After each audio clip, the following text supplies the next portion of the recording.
Welcome to the second video, Your Part in Getting Financial Aid. In this video, you'll learn more information about filling out the FAFSA. FAFSA stands for Free Application for Federal Student Aid. True or false? The FAFSA gets students money for college. Take a minute to think about this question. The answer is false. The FAFSA actually gives you your EFC, which is Expected Family Contribution. This is a dollar amount from 0 to $99,999. It's the amount that your family is expected to be able to contribute to your student's education.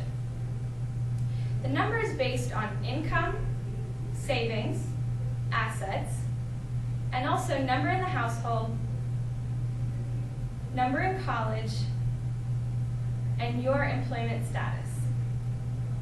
Basically what happens is you put information into the FAFSA calculates an EFC, then the EFC is sent to colleges and universities, and the college or university uses your EFC to calculate your financial aid award. So what does it take? You need a computer, you need background information and money situation details for you and your family, and you need your college plans. You need student and parent information because the FAFSA philosophy is that parents have the primary responsibility to pay for their child's education. But it also believes that students have a responsibility to pay for their education too. You can begin filling out the FAFSA by going to www.fafsa.gov. Going to any other website may result in you having to pay to fill out the FAFSA.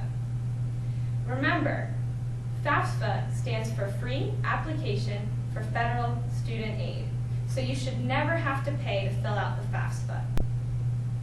So you'll start by putting in student information and student financial information. Here's what it'll look like. Next is the dependency quiz. This is a series of 13 yes or no questions. If your student answers no to all the questions, they'll be considered a dependent, and they will need to put in their parents' information. If your student answers yes to at least one question, they can be considered an independent. That means they don't have to use any parent information. Here are some examples of criteria to be considered an independent. If your student is a dependent, the next part is the parent's information. They'll need to put in parent information and parent financial information. Here's what that'll look like. The next part is your college plans. For this part, you'll put in all the colleges or universities that you have applied to. Then your information will be sent to these colleges or universities. The next part is putting in your PIN number. For this part, you need to apply for a PIN. Go to www.pin.ed.gov. You'll enter in your PIN number, and it's like your electronic signature, so you can submit your FAFSA. Once you have entered your PIN number and submitted your FAFSA, you'll get the confirmation page.